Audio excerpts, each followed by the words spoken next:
This edition of the Ridley Report is brought to you by WeUseCoins.com. And that is great. And also, Chris, thank you for your efforts.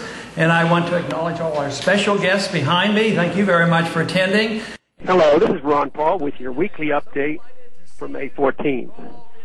Last week, I held a hearing to examine the various proposals that have been put forth both to men and to end the Fed.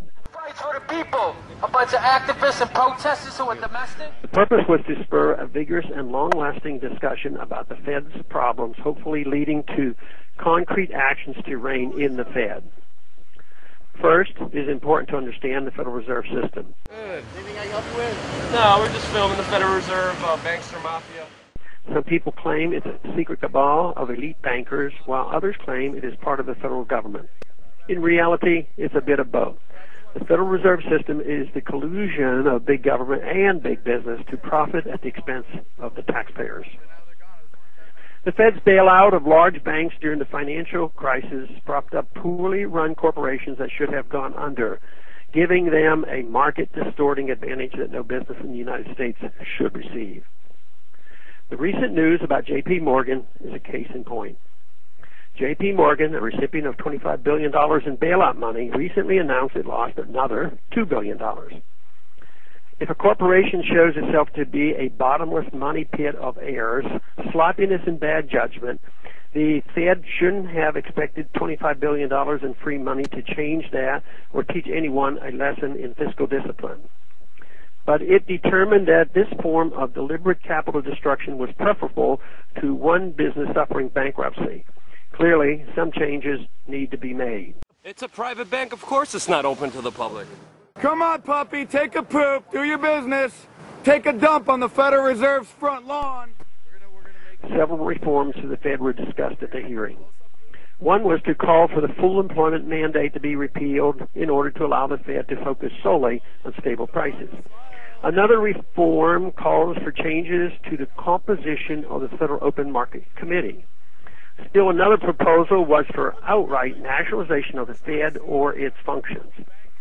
But if what the Fed does now is bad and inflationary, allowing the Treasury to print and issue money at will could be even worse and possibly lead to a Weimar-like hyperinflation.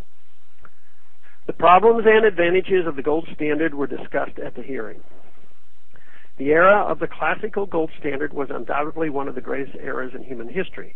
For a period of several decades, in the late 19th century, the West made enormous advances.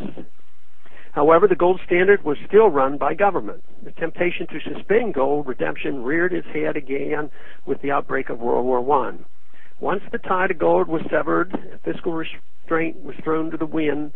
Undoing the damage would have required great fiscal austerity.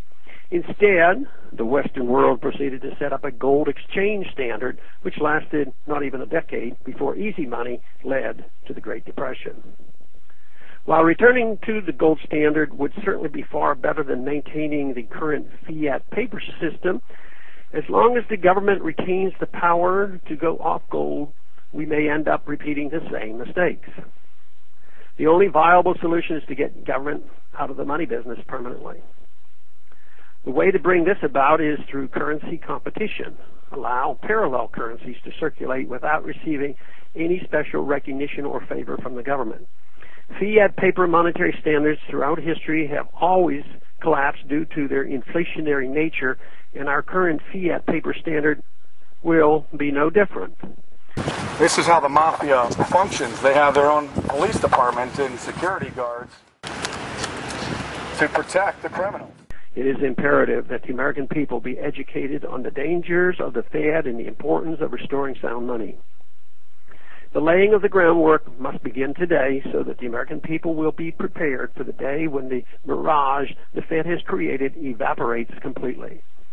The full hearing footage is available on my website, and I would encourage every American to take a look.